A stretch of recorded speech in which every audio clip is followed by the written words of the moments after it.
What if I told you that there is something present and prevalent inside of the church that is destroying the church from within, destroying the people? It is increasing anxiety and depression. It's intensifying people's shame. It's leading to memory loss, and it is shrinking, literally shrinking people's brains. What if I told you that many Christians are okay with it? In this video, I'm going to go over some results of a brand new study that reveals a shocking, scary reality for the church. But before we dive in, if you're new to this channel, then welcome. This is Preach and Lead. My name is Brandon, and on this channel, I devote my time to help pastors preach memorable sermons and lead the church intentionally. If you're a follower of Jesus and you're not a pastor, then hey, you're welcome here because I believe this video is going to be really helpful to you. But if you are a pastor, then I believe you have a distinct opportunity to make a big impact to see this trend change. I know I haven't gotten into the details of it, but if you are a pastor, then I also want to give you a free gift, just my way of saying thanks for being here on this video. If you go to preachandlead.com/guide, you can get my free 10-step guide to writing a sticky sermon, because it'll help you go from blank page to finished sermon so that you can help your people follow after and obey Jesus. Because after all, that's what we want to see when we preach, right? We want to see people transformed by the love and power of God. Amen. Go to preachandlead.com/guide and grab your free guide there. All right, let's jump into here. Study shows that a majority of practicing Christians admit to viewing adult content, many comfortable with the habit. Study shows. Here's what it says. A majority of practicing Christians, including pastors, admit to viewing,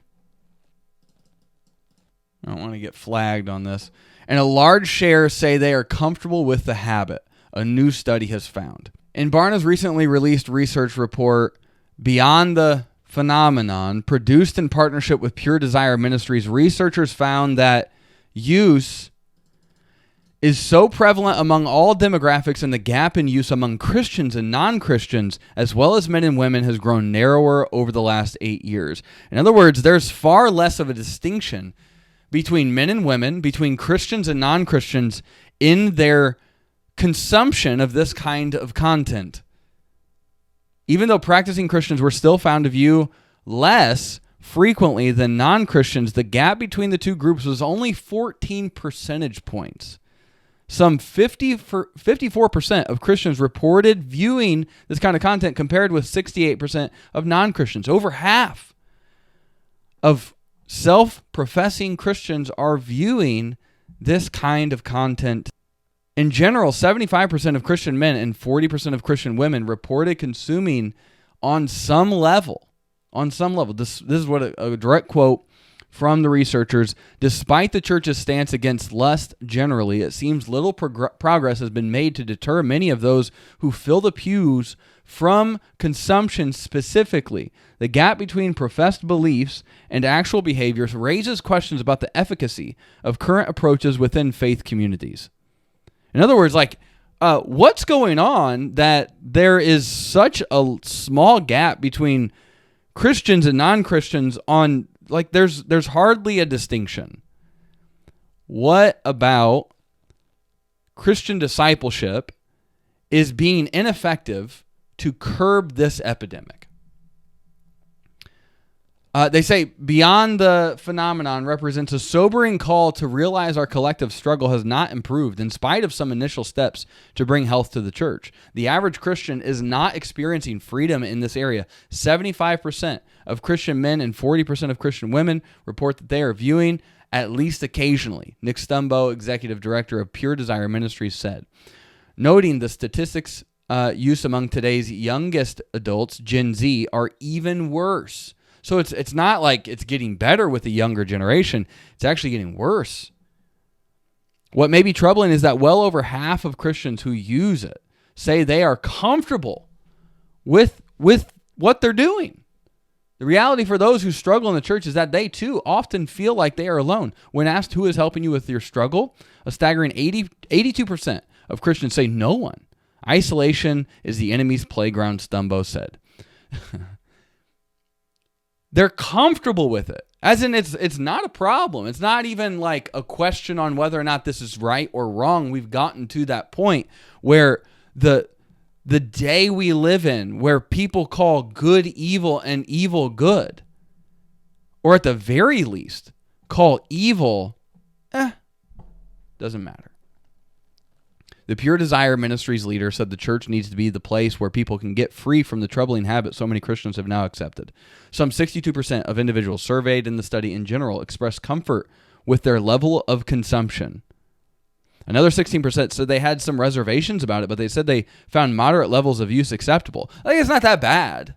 We tend to minimize our own sin, don't we? This group still wish they did not use it as frequently. Like, I wish I didn't, but Gen Z, those individuals born between 1999 and 2015, were the least likely to say they were comfortable using it.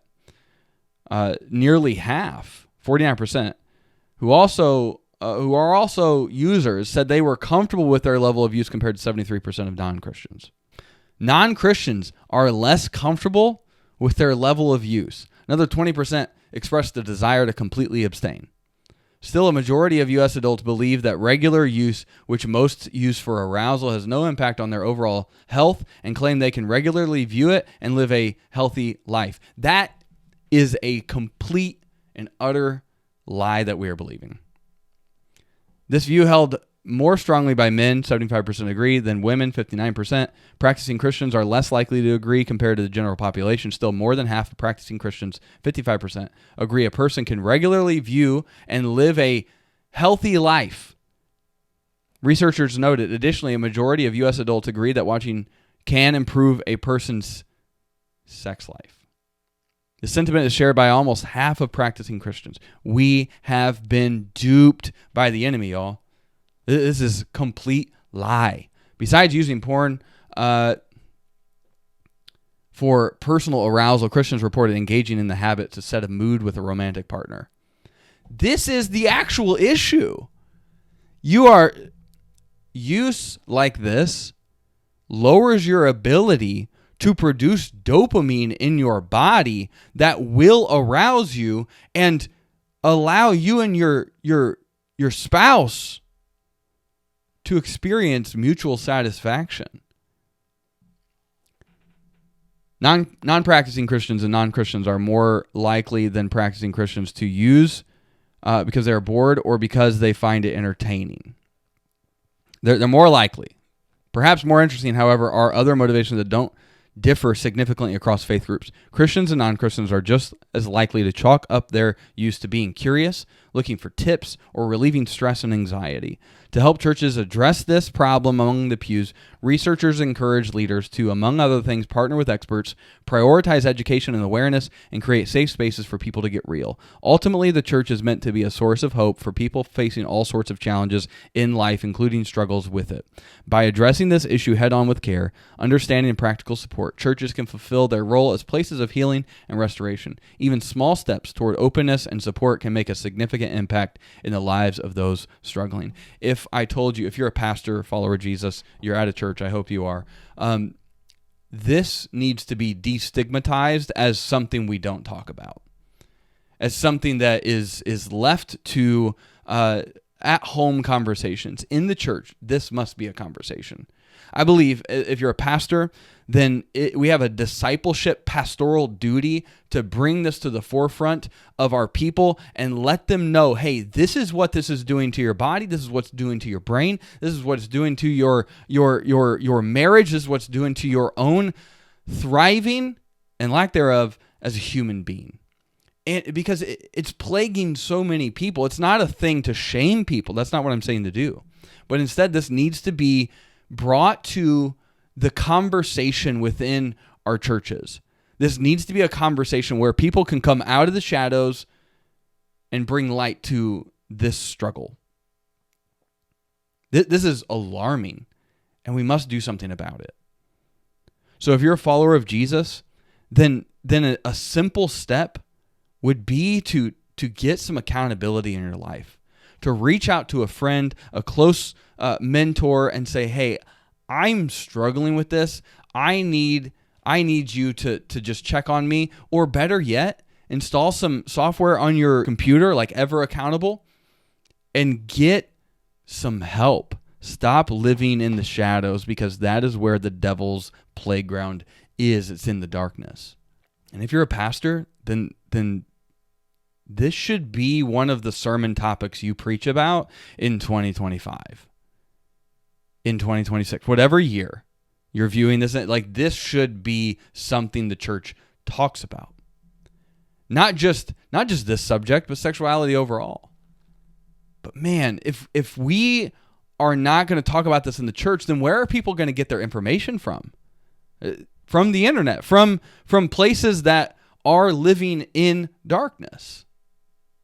This should be a conversation. This should be a point of discipleship.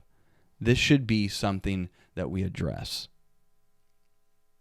So let me know in the comments below whether or not you agree with me. Is this a problem? Is this something that should be talked about in church small groups, from the pulpit, in Bible studies? You know, like, is this something that should even be brought up? And do you agree with half these people who say they follow Jesus and they're okay with their objectification and indulging in lust? Is it okay? Is it a sin? Let me know. And if this has been a point of struggle for you, what have you done to curb it? Let us know in the comments below. And hey, if you need some good news in your life, then check out this video where a pastor handles a really difficult situation in a way that just points to Jesus. This is amazing. Watch this. I'll see you in that video.